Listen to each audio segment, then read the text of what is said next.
Right, what's up, Dragon Brood? The last of the Lorwyn cards have been previewed. I don't even know how many there are, so I'm going to go try it pretty quick here, just to make sure we can get through at least all the rares and mythics we see, and if there's any cool uncommons, we'll talk about them. But we're going to start with Dream Harvest. It's 7 mana, so 5 and 2 Dimir mana. Sorcery. Each opponent exiles cards from the top of their library until they have exiled cards with a total mana value 5 or greater this way. Until end of turn, you may cast the exiled cards without paying their mana cost. So you're just paying 7 straight up. Both players flip cards till they flip 5 total or more in mana. And then you just get to play all the things. And this is important, right? Because it might be some deck that, I don't know, like mono red that plays a bunch of 1s and 2s. So you probably get 2 to 3 things, if not 4 things. But it could also be just against some big reanimator deck, and you get their one big creature. This is kind of cool. This reminds me, I'll probably have to put it on screen. But there was the card, not Beseech the Queen. It was something else. But it kind of had something like this a couple years ago in Standard that we played, which was kind of interesting, a little bit overpowering. I don't know if this is on that same level, but 7 mana is not that hard to get to. So I would expect this card to get a fair amount of play. Rimefire Torque. 1 in blue for an artifact. As this artifact enters, choose a creature type. Whenever an opponent you control of whenever a permanent you control of the chosen type enters, put a charge counter on this artifact. You pay 1, or actually you don't even pay 1, you just tap it. Remove 3 charge counters from this artifact. When you next cast an instant or sorcery spell this turn, copy it. You may choose new targets for the copy. So you choose a creature type. Whenever something you control enters with that type, you put a counter. And then the next instant... See, this is a little weird because you're choosing a creature type, and then it gets counters for creatures, but then you're trying to play some number of spells that you can copy with this. Remove 3 charge counters from the artifact. When you next cast an instant or sorcery spell, copy it. You may choose it. Yeah, I'm missing something here. I'm not sure why this is a rare. Because you have... Like, 1, it takes 3 turns to put charge counters on it. I mean, obviously you can have other things, but generally speaking, 3 turns to put charge counters. Then I have to tap it to remove 3 charge counters. And then also have to have an instant or sorcery that's worth copying. I don't know. Y'all might like this card more than me. I'm just not seeing it, especially with all the other things we have in Standard already that can copy stuff. We have the red card from Duskmourn. We have a red artifact from Duskmourn. We have the artifact from the Spider-Man set, the camera or whatever. So it's like we don't even play those. So yeah, I'm not digging this. Soul Immolation. That is a crazy name for a card. 3 red for a sorcery. As an additional cost to cast a spell, blight X. X can't be greater than the greatest toughness among creatures you control. Soul Immolation deals X damage to each opponent and each creature they control. So it's a board sweeper that you want to have creatures to activate. Because you have to put so many blight counters on stuff. Why is this a mythic? Because I'm thinking, okay, let's say I have a board that's got like 3 creatures.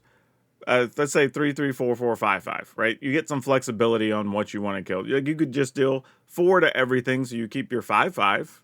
So maybe that's kind of interesting. But it's only to opponents though, so that's actually fine, right? To each opponent and each creature they control. So even then, you're like, all right, I'll give my 4, 4, -4, -4, and kill it.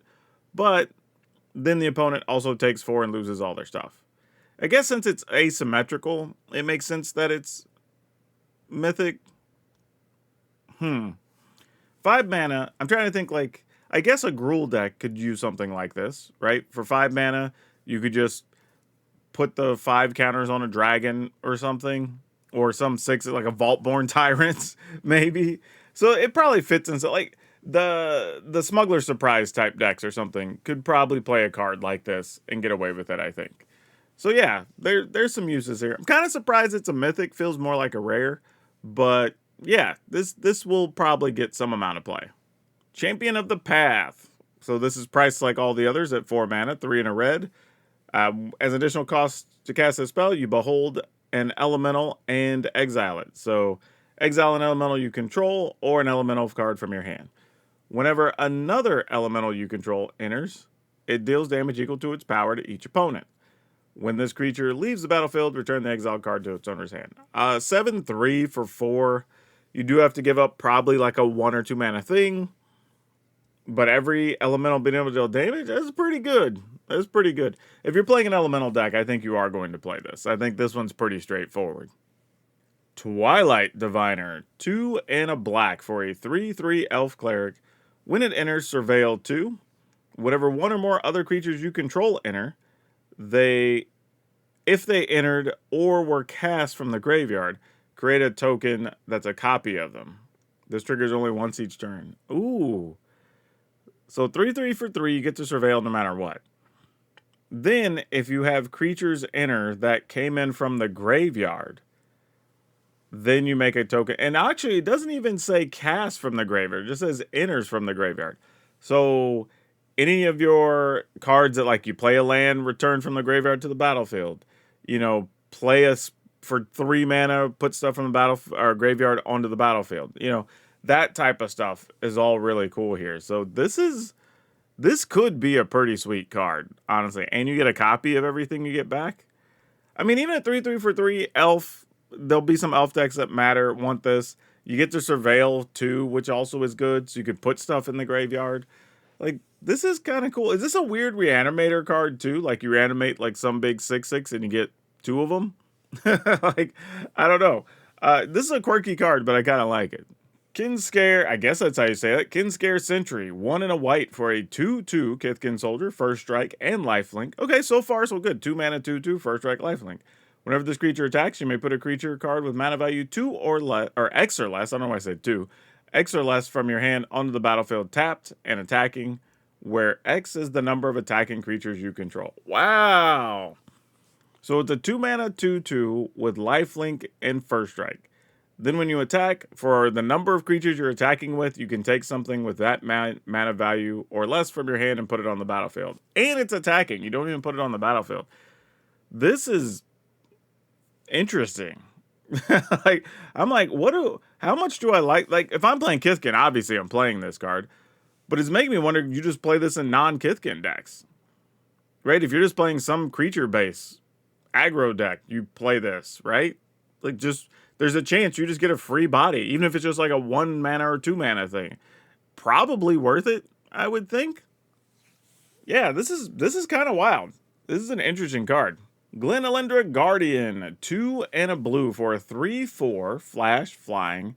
It enters with a -1/-1 counter on it, so you're getting a 2/3 flyer with flash for 3 mana. You can pay 1 and a blue, remove a counter from this creature, counter target non-creature spell. Its controller draws a card. Yeah, this is solid.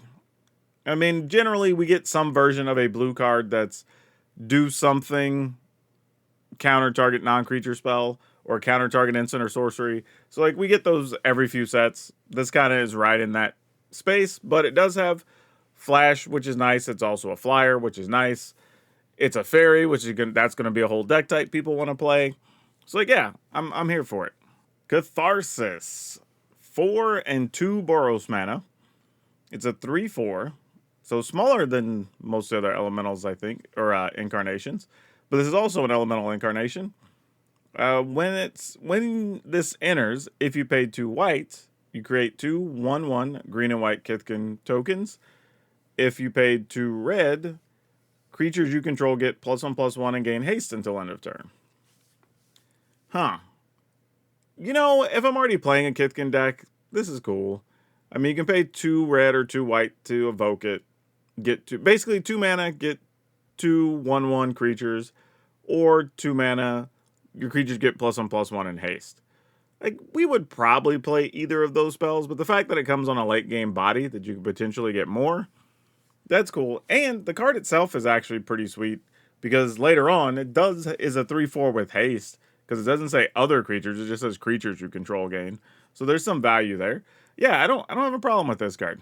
Prismatic Undercurrents. 3 and a green for an enchantment. It has Vivid, so when this enters, Search your library for up to X basic land cards, where X is the number of colors among permanents you control. Reveal those cards, put them into your hand, then shuffle. You may play an additional land on each of your turns. You know, it does put the lands in hand, which is a little slow, but there is a world where you do want to play extra lands. Hell, you could even play like one or two of these in the current Selesnya landfall decks to just have redundancy for playing an extra land every turn, potentially. Yeah, this is fine. It's an uncommon, so you don't expect too much, but I could at least find some uses for it. We have Tristan's Command, 4 black green. So 6 for a command is kind of a lot, but this is a kindred elf sorcery. Choose 2. Create a token that's a copy of target elf you control. That's kind of what all of them have done so far. Return 1 or 2 target permanent cards from your graveyard to your hand, not to the battlefield, unfortunately. Destroy target creature or enchantment. Creatures you control, or creatures target player controls, get +2/+2 until end of turn and untap them. As a sorcery, 6 mana to most likely copy an elf and destroy a creature. I imagine are going to be the two most common on this. Though there is a world where you could tap elves for mana, play this, your creatures get +3/+3, you untap everything and can get a big attack in there maybe. So maybe that's why it costs 6. So yeah, this just feels fine. I think until we see what the black-green elf decks care about or what they're doing, we won't know how good this is. But it's mostly okay. Boggart Cursecrafter. Red-black, so 2 mana for a 2/3 Goblin Warlock with Death Touch. Whenever another Goblin you control dies, this creature deals 1 damage to each opponent. Yeah, this is just solid. Decent uncommon. If you're playing red-black Goblins, you get a 2 mana 2/3 with Death Touch, and then bonus damage when your stuff dies. Can't really ask for too much more there. Scuzzback Scrounger. Like, that's a just crazy name. It's a 1 and a red for a 3/2 Goblin Warrior. At the beginning of your first main phase, you may blight 1. If you do, create a treasure token. Oh, this card's wild. So it's okay. Again, I think in a world where decks, let's just assume because there's so much stuff in the set, the decks care about blight tokens. This is a really strong enabler, right? You pay 2 mana, get a 3/2. During your next turn, you have to blight something, but that gives you fuel for something else while you're also generating treasure. Or you just pay this as a 3/2, have it out there as a threatening blocker. If it survives, it becomes a 2/1, but then you still get a treasure, so you're a mana ahead next turn anyway in a red deck. Probably not a lot to complain about here. It's a little bit of a wild card, but I expect this is going to find its home in a pretty quirky deck. Morkant's Loyalist. 1 black, green for a 3/2 elf warrior. Other elves you control get +1/+1. When this creature dies, return another target elf card from your graveyard to your hand. Yeah, Elf Lord, pumps your team. When your creatures die, you get to return something to your hand. This is solid. We're probably playing this if you're playing elves. Champions of the Shoal. 3 and a blue for a 4/6 Merfolk Soldier. As an additional cost to cast a spell, behold a Merfolk and exile it. When this creature enters or becomes tapped, tap up to 1 target creature and put a stun counter on it. When this creature leaves the battlefield, return the exiled card to its owner's hand. This is interesting compared to the others. I don't know if it feels as strong as some of the other champions that we've seen, but being able to lock down a creature every time you attack is pretty. Not even when you attack. It's just when this becomes tapped. And there's a few different ways. Like you could use it to crew a vehicle or something or whatever. There's a bunch of ways to get this creature tapped. This could end up, like, while it doesn't read as the most powerful, it could low-key become a very key part of the Merfolk strategies. Just locking down the biggest blocker or whatever and let you keep attacking. And locking down 2 at a time, basically, moving the stun counter or whatever every turn because you're attacking. So, and a 4/6 is hard to punch through. Endblaze Epiphany. X and a red for an instant. Deals damage to target creature. When that creature dies this turn, exile a number of cards from the top of your library equal to its power. Then choose a card exiled this way until the end of your next turn. You may cast that card. I mean, here's the thing. We don't play all that many X spells as it is, right? I think most recently the red decks have played, what is that, Fated Fury or whatever that thing is, where your creatures deal X damage, the enchantment. right? Like, that's probably all that really get played. I don't like playing this for, let's say, 4, right? You deal 3 damage to a creature, it dies, you get to look at 3 or 4 cards, and you can play one of those till the end of your next turn. I mean, it's not bad. It's just, I don't know what deck wants this, is the issue. Yeah, this is tough. Like, it has the right words to say, like, this is at least borderline playable. I just don't know if there's a deck that has a home for it. Rating schemes 3, red, green. It's an enchantment. Each non-creature spell you cast has Conspire. As you cast a non-creature spell, you may tap 2 untapped creatures you control that share a color with it. When you do, you copy it, and you may choose new targets for the copy and copy permanents, blah, blah, blah. Yeah, this is neat. The fact that basically anything that's not a creature it just goes, all right, we can tap 2 creatures and make a copy of a thing. What's funny about this card is there's a world where this ends up in even a just non-creature deck, like something that's just making tokens over. Like, I could see some Naya deck that's just making tokens from various things, and then all your enchantments and artifact stuff, you're just getting 2 of everything. Right? That's probably where this ends up. It's probably the first thing I would try with it. Oh my gosh, there were so many cards today. Spry and Mighty. That's a funny name.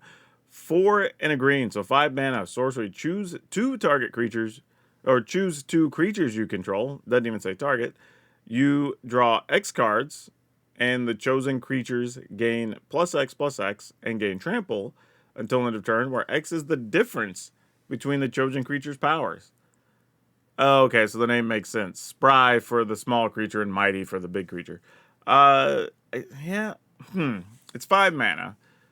So what situations would we normally have this in? Like, let's say we have a Llanowar Elf and, I don't know, some 4/4.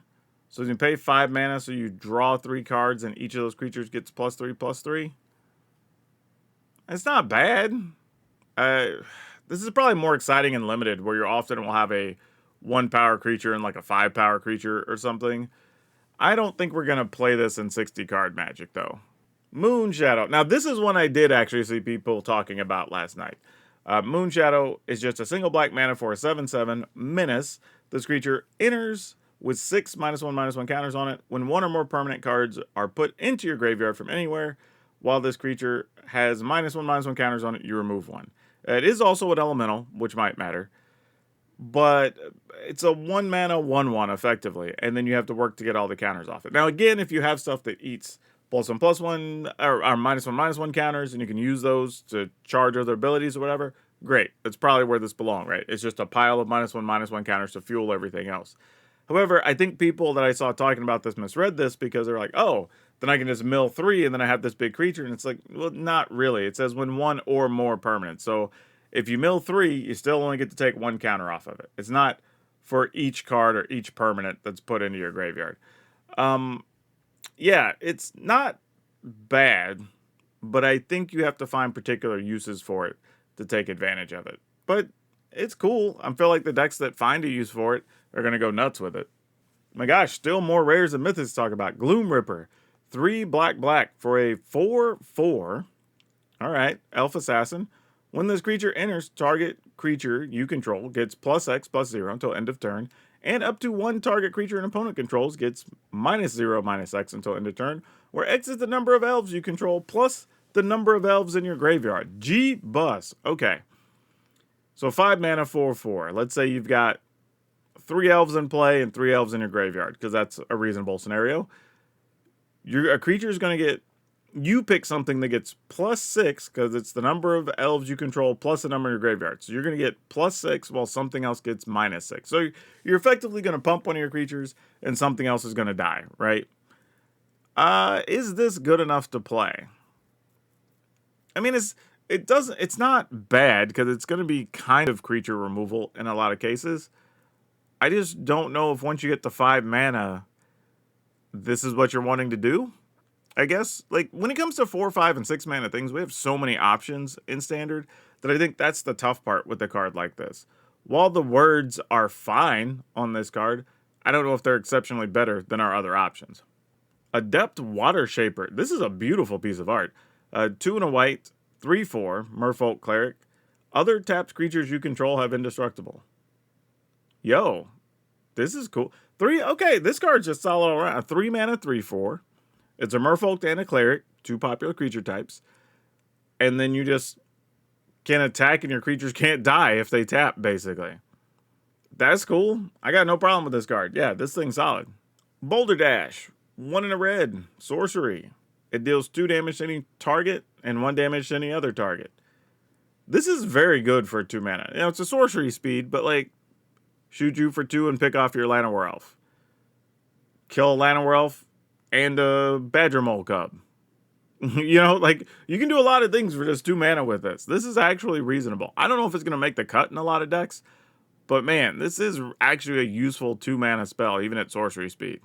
Oh, I also saw this one because somebody mentioned it in the Discord. Speaking of, Discord links in the description if you want to come join and be part of a bunch of conversations. Taster of Wares, 2 and a black for a 3/2 Goblin Warlock.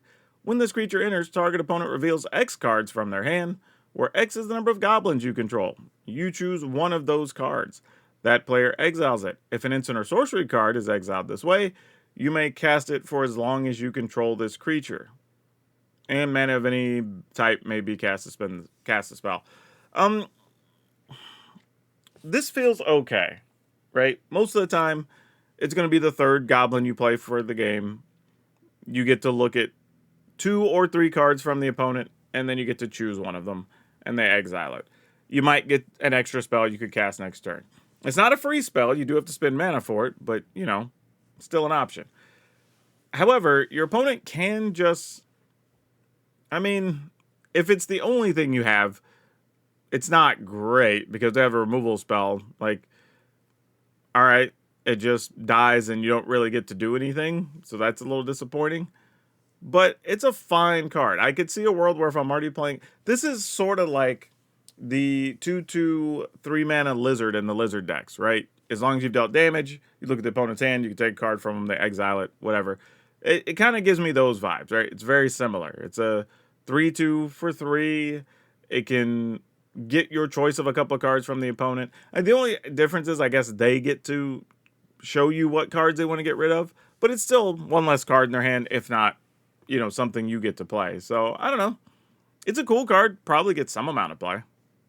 Here's one to note if you want to play Merfolk. Deep Channel Duelist, white-blue, so 2 mana 2/2.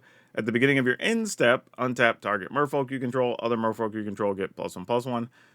Just dig this in general, right? It's a 2 mana 2/2, pump all your other Merfolk. And then every turn, if you have something that taps for an ability or whatever, you get to untap it. Just a generally useful thing. Or just have an extra blocker if you want to.